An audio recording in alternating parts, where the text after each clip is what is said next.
देश है, यहाँ से भी हिंदुओं को रहने का अधिकार है। और बाकी ये जो भारत की संस्कृति के साथ खिलवाड़ कर रहे हैं, जो भारत के नहीं है वो किसी के नहीं है। क्या आप जानते हैं कि अंग्रेजों के खिलाफ लड़ाई लड़ने वाला पहला शख्स एक मुसलमान था। मुसलमानों ने ही भारत की आजादी के लिए सबसे पहले हथियार उठाए। अंग्रेजों भारत छोड़ो का नारा देने वाला शख्स भी एक मुसलमान था। मुंबई में पैदा होने वाले यूसुफ मेहर अली ने ही 1942 में सबसे पहले इस नारे का प्रयोग किया। साइमन गो बैक का नारा भी यूसुफ मेहर अली ने दिया था। बहुत कम लोग जानते हैं कि मुसलमानों ने ही असहयोग आंदोलन की शुरुआत की थी।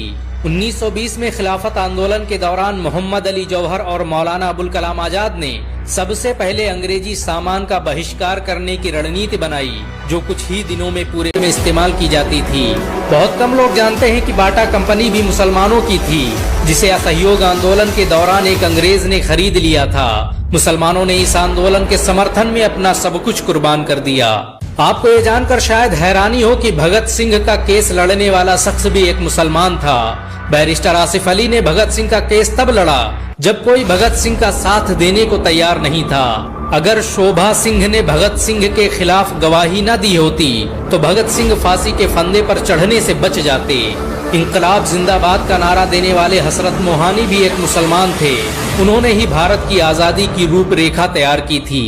इतिहासकारों के मुताबिक 1857 में होने वाले विद्रोह में 50,000 से अधिक उलमाओं को फांसी दी गई और लाखों मुसलमान सरेआम कत्ल कर दिए गए। 1857 में दिल्ली से लेकर कलकत्ता की रोड पर कोई ऐसा पेड़ नहीं था जिस पर मुस्लिम उलमाओं की लाशें न टंगी हों। मुसलमानों ने ही भारत की आजादी के लिए पहली जंग लड़ी। मैसूर के सुल्तान हैदर अली और उसके बेटे टीपू भारत की आजादी के लिए शहीद होने वाले पहले शासक थे। मशहूर क्रांतिकारी अशफाकुल्लाह खान सबसे कम उम्र में फांसी पाने वाले भारत के पहले व्यक्ति थे। औरंगजेब के शासनकाल में अंग्रेज कभी भारत में दाखिल न हो सके। बहुत कम लोग जानते हैं कि जय हिंद का नारा एक मुसलमान आबिद हसन सफानी ने दिया था। ये नारा आज भी भारतीय सेना और शासकीय प्रणाली में सम्मान स्वरूप इस्तेमाल किया जाता है। तिरंगे का निर्माण करने वाली सुरैया तैयब जी भी एक मुसलमान थी।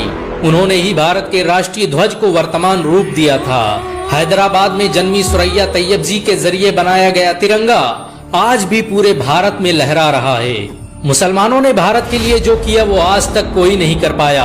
कानपुर में पैदा होने वाले अजीमुल्लाह खान ने ही मादरे वतन भारत की जय का नारा दिया था, जिसमें बाद में कुछ सांप्रदायिक लोगों ने माता शब्द जोड़ दिया। आपको ये जानकर शायद हैरानी हो कि भारत का पहला राष्ट्रीय गीत अजीमुल्लाह खान ने ही लिखा था। बहुत कम लोग जानते हैं कि मौलाना कासिम नानोतवी ने दारुल उलूम देवबंद की स्थापना अंग्रेजों को भारत से निकालने के लिए की थी। इस मदरसे का मकसद देश में ऐसे नौजवानों को पैदा करना था जो भारत की आजादी में योगदान दे सकें। रेशमी रुमाल आंदोलन की शुरुआत करने वाले मौलाना महमूदुल हसन और मौलाना उबैदुल्लाह सिंधी दारुल उलूम देवबंद के ही छात्र थे। मौलाना उबैदुल्लाह सिंधी ने सुभाष चंद्र बोस के साथ मिलकर भारत की पहली अस्थायी सरकार की स्थापना की थी और वह भारत के पहले गृह मंत्री भी थे।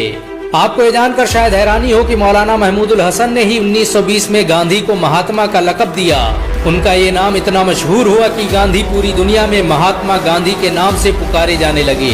महमूदुल हसन ने ही हकीम अजमल खान के साथ मिलकर 1920 में जामिया मिलिया इस्लामिया यूनिवर्सिटी की स्थापना की थी, ताकि भारतीय शिक्षा तंत्र को अंग्रेजों के चंगुल से आजाद करवाया जा सके। आपको ये जानकर शायद हैरानी हो कि काला पानी जैसी दर्दनाक सजाओं को पाने वाले 90% से अधिक लोग मुसलमान थे। अंडमान निकोबार में आज भी सबसे ज्यादा कब्रें मुसलमानों की हैं। मुसलमानों के अलावा दूसरे लोगों ने काला पानी से बचने के लिए न सिर्फ माफीनामे लिखे बल्कि अंग्रेजों की मुखबिरी भी की। मुसलमानों ने ही अंग्रेजों के खिलाफ सबसे पहले हथियार उठाए। 1772 में शाह अब्दुल अजीज ने अंग्रेजों के खिलाफ फतवा देते हुए ऐलान किया कि अंग्रेजों की गुलामी हराम है और हर मुसलमान पर फर्ज है कि वो अपने मुल्क और देश की आजादी के लिए खुद को कुर्बान कर दे। 1857 में होने वाले विद्रोह की प्लानिंग एक मुसलमान मौलवी अहमदुल्लाह शाह ने की थी। वो भारत के अकेले इंसान थे जिन पर अंग्रेजों ने 50,000 रुपये का इनाम रखा था।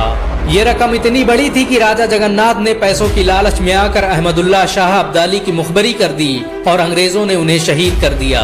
बहुत कम लोग जानते हैं कि 1857 में शहीद होने वाले 90% लोग मुसलमान थे। जालियांवाला बाग में जनरल डायर की गोलियों का निशाना बनने वाले अधिकतर लोग मुसलमान थे।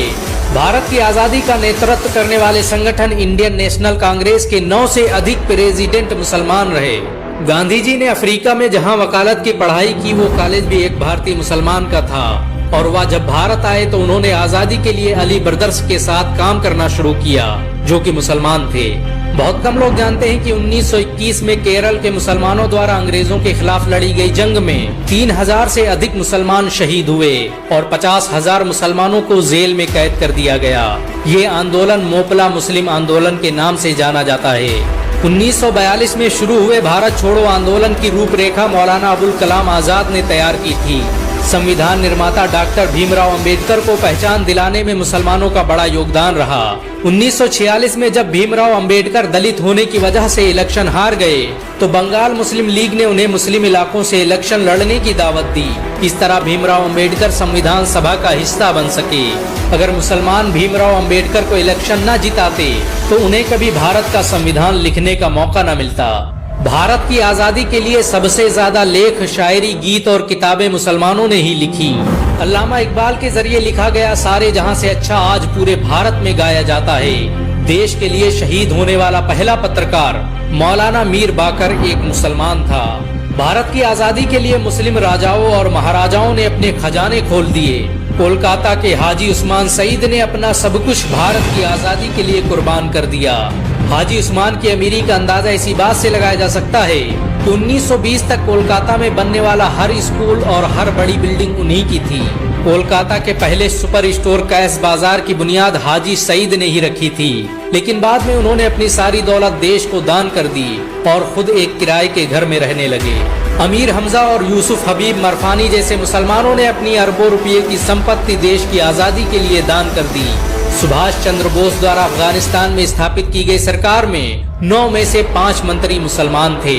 भारत की आजादी के लिए देश भर में मौजूद मस्जिदों को किले की तरह इस्तेमाल किया गया। इन मस्जिदों में सुबह शाम हर वक्त भारत की आजादी के लिए ऐलान हुआ करते थे। आजादी के वक्त कोई मस्जिद ऐसी नहीं थी जिसकी दीवारों पर मुसलमानों का खून न लगा हो। इन सब के अलावा करोड़ों ऐसे मुसलमान हैं जिन्होंने भारत की आजादी और उसकी अस्मिता के लिए अपना सब कुछ कुर्बान कर दिया। सच तो ये है कि भारत की आजादी मुसलमानों के बगैर मुमकिन न थी।